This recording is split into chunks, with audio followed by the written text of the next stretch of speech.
What is triangulation?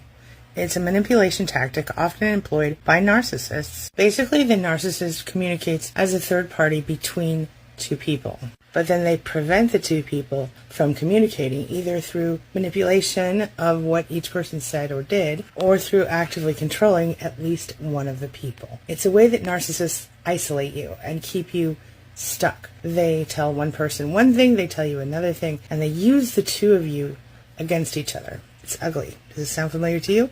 And the flying monkey often means well, but often ends up evangelizing for the narcissist. The narcissist has a message and the flying monkey is happy to spread it, even if they don't mean to be causing any harm. Flying monkeys are often just other victims, other casualties of the narcissist manipulation and abuse.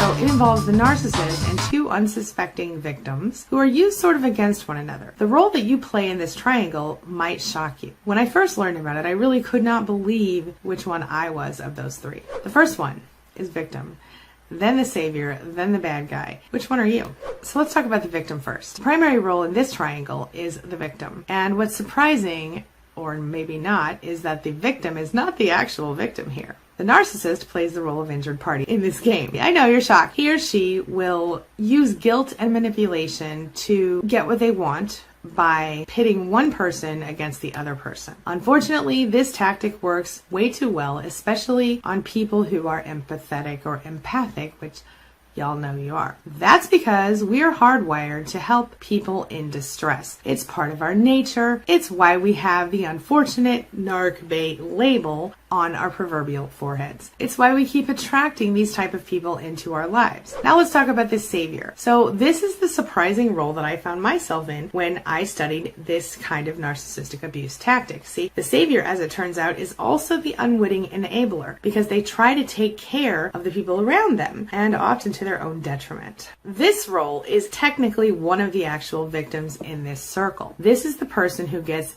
used by the narcissist. Now let's talk about the evil one, the bad guy or girl. The evil one is the bad guy or the bad girl, according to the narcissist. He or she is the one who gets the blame, the one who the victim, aka the narcissist, claims has injured him or her and caused pain to. And generally, the evil one doesn't even know there's a major issue. Or if they do, they are as bewildered as you are about why it's happening. The evil one becomes the reason the narcissist gets the savior to react. So let's connect the dots. This is how you draw this triangle in a particular pattern that causes the narcissistic manipulation. So using the roles we've defined, we're going to draw the triangle right now. First, the problem. The victim has a problem, that's the narcissist, which creates a need. So let's go really simple with our example situation here and say the problem is that the victim, the narcissist, is not getting enough attention in the narcissist's marriage. Now, this is most likely because he treats the wife, who in this iteration is the evil one, like she doesn't matter to him unless he is manipulating her or using her to manipulate someone else. Now remember,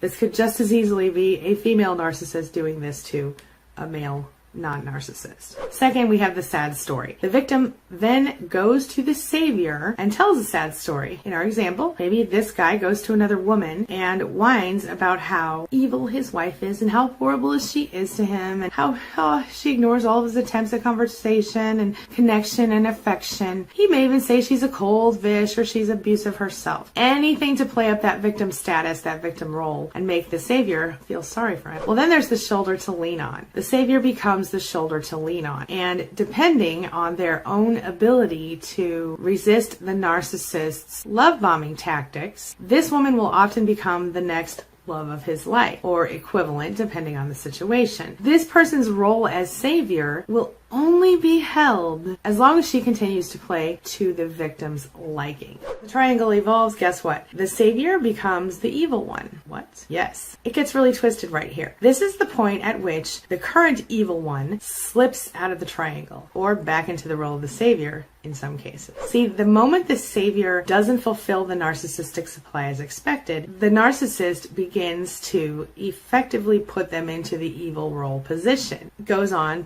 to search for the next savior, aka source of supply. For example, a narcissistic mother of 2 daughters consistently alternates between the two as savior and evil one. The roles are passed back and forth between them from very early in their lives, and the narcissist mother actively manages and cultivates that situation to her benefit, and unfortunately often at the cost of the relationship between the sisters. This cycle begins again as the previous savior watches herself slip into the role of evil one, and she realizes what has happened. As she does, she suddenly understands that she was used to manipulate the evil one, only by now it's too late to change anything. The cycle begins again, and a really skilled narcissist will often play the same few people against each other in varying roles over and over again. They will always find fault with every person in their lives, and they will eventually learn that the victim role, as described at the beginning of this video, is one of the quickest ways to reel in the next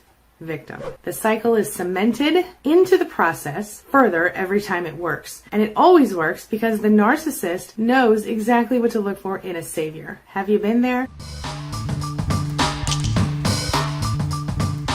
Between the gaslighting, the love bombing, the flying monkeys, you end up forgetting that your entire identity is what it is. And you desperately try to become the version of yourself that would make the narcissist happy. It's how the narcissist keeps you in control. But even if you manage to completely change and morph yourself into the narcissist's idea of the perfect person, it never matters. Here's a harsh reality that we've all got to understand. When it comes to the narcissist and their perception of you, you can never be enough. Even if you focus your energy completely on the narcissist will always be looking for something better.